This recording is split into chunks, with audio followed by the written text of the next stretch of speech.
The national and world news now on Granada from ITN. From the studios of ITN The News with Carol Barnes. Good evening. The headlines tonight. America's warning to Iraq, we're still ready to retaliate. And the royal family begin their summit on the future of the monarchy. The American Defense Secretary William Perry issued a new warning to Saddam Hussein today. He said further airstrikes are still a possibility. But his diplomatic tour of the Middle East didn't go completely smoothly. Tonight, Kuwait is holding back permission for thousands of American troop reinforcements to be stationed on its soil. ITN's Mark Austin reports from Kuwait. President Clinton sent his defense chief to the Gulf to shore up support for American policy on Iraq. Further airstrikes are still a possibility, Mr. Perry said today. Saddam Hussein posed a threat not only to the Kurds in northern Iraq, but to the whole region. The danger is that he will be emboldened by those actions and break out of the containment that he's been in, develop the weapons of mass destruction, and move to either coerce or even attack his neighbors in the south. But as American troops continue military exercises near Iraq's border, it's clear the US is finding it difficult to persuade Arab allies to back further attacks. Even the Kuwaitis, who desperately want rid of Saddam Hussein, have yet to give the go-ahead for a further deployment of American troops. Repeat the question. Mr. Perry wouldn't confirm that he'd given the Iraqis an ultimatum to move their missiles, saying only he'd protect Allied pilots patrolling the no-fly zone. No one should doubt that. Thank you very much. Mr. Perry's whirlwind visit to the Gulf could well determine American action in the coming days, but their resolve to challenge the Iraqi leader is pushing President Clinton himself into an awkward corner, an irony no doubt enjoyed by Saddam Hussein. Mark Austin, ITN, Kuwait. The Labour leadership has dismissed a row over whether the party should drop the word socialism as a fuss about nothing. Labour's industry spokesman Kim Howell said it should be phased out. That infuriated Labour left-wingers. Here's our political correspondent Hugh Pym. The picketing will proceed as normal. From his days with the miners' union during the 1984 strike, Kim Howells has had a reputation for speaking his mind. Now a right-winger and Labour trade spokesman, he's broken new ground even by his own standards. Labour, he says, should no longer call itself a socialist party. I don't think anybody actually believes that we are socialist in the old command economy sense anymore, and we shouldn't be afraid to say so. That's the simple message that I'm preaching. But he's preaching against historic Labour language, the word socialist appearing prominently on the party membership card. Some cherish these traditions, like the singing of the red flag at conference. They claim something sinister's going on, just days after another frontbencher allegedly hinted that the party might cut its ties with the unions. It does seem to me that they could be reflecting the views of the leader. And I think fundamental change by stealth with a hidden agenda is not healthy. And from one senior party figure, another blunt message for Mr. Howells. We ought all to weigh our words and actions, and if they do not, in our view, directly assist in electing a Labour government, we shouldn't say them or do them.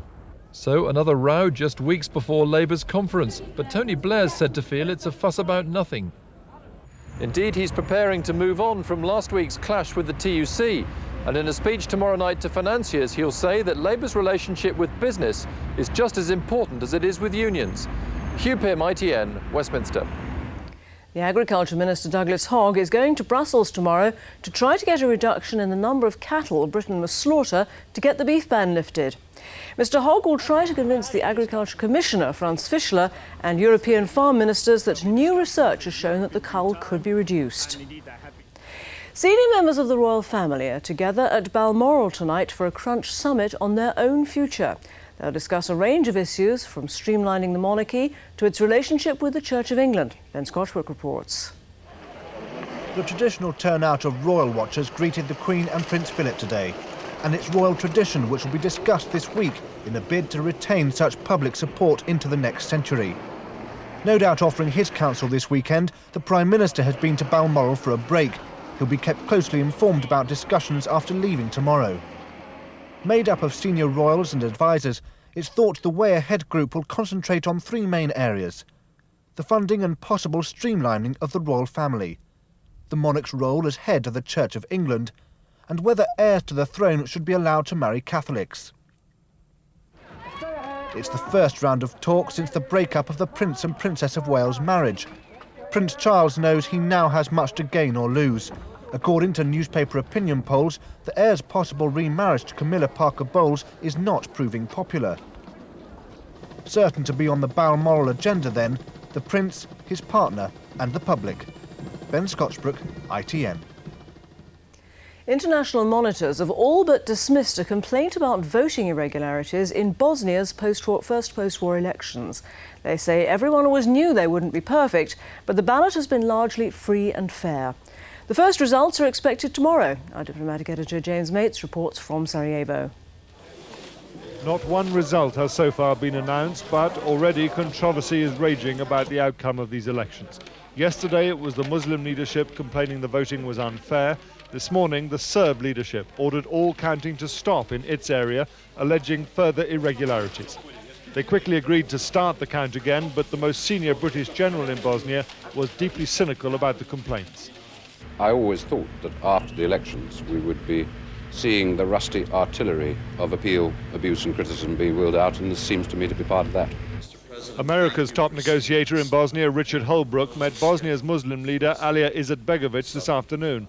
The Americans are being resolutely upbeat about the poll and seem determined the results, when they're announced, will stand. 1.5 million people or more voted in a country that was tearing itself apart 1 year ago today.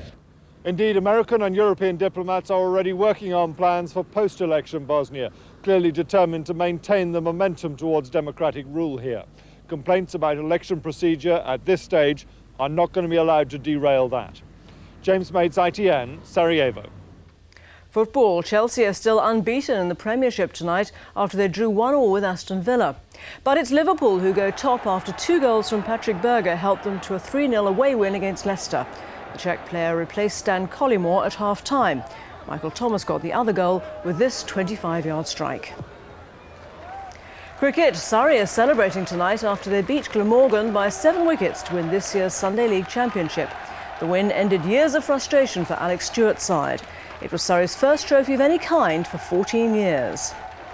And Liz McColgan produced an amazing finish to win the Great North Run on Tyneside today. She overtook the Kenyan runner Esther Kipelgat with just 200 metres to go. Kenya's Benson Washer ran the men's race. There's still no clue tonight as to whereabouts of a Catholic bishop who's been missing for almost a week. The Right Reverend Roderick Wright disappeared at the same time as a woman parishioner. His future plans are unknown. Church leaders will discuss the situation tomorrow. Here's our Scotland correspondent, Linda Kennedy. Inside Oban Cathedral, special prayers today. Churchgoers came and heard a morning mass about forgiveness in a diocese where the bishop, Roderick Wright, is missing without explanation. In the congregation, Princess Diana's mother, who issued this plea to her close friend.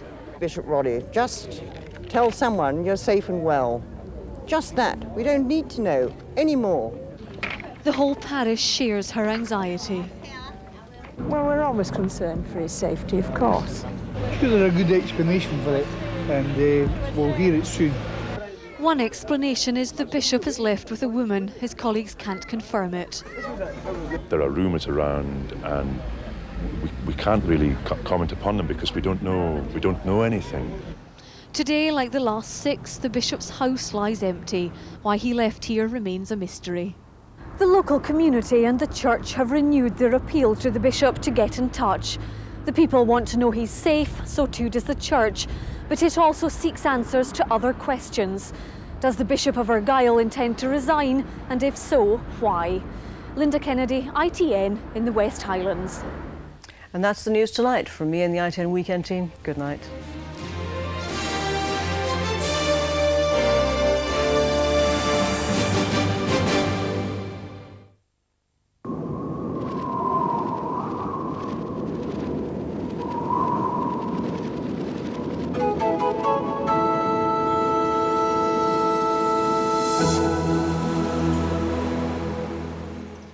Hello, good evening. High pressure has given most of us a fine sunny day today. It's going to stay close by over the next few days, so in many respects the weather's staying just the same. It's edging just a little to the north and east, and that will allow one change. It'll allow the winds to freshen up a little bit from the south and east, so there will be rather more breeze over the next few days, but still generally dry and sunny weather for most of us.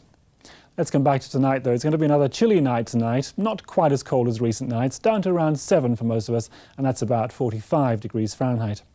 And then tomorrow, sunny skies again across most of Britain, a few wisps of cloud here and there, mostly across the north and west, but even there, breaks in the cloud and some sunshine. So it's sunshine for most of us, and after that chilly start, temperatures rising fairly swiftly up to around 21 in the afternoon. That's about 70 degrees Fahrenheit. It will feel cooler around the coasts with the breeze off the sea, but the winds at their strongest down in the south and west. Quite a fresh southeasterly breeze there, and that's going to be a feature of the weather for many of us over the next 2 or 3 days. But the sunshine and the dry weather will be there as well, so enjoy it. A fine day tomorrow. Good night. Sponsored by Powergen, generating electricity, whatever the weather.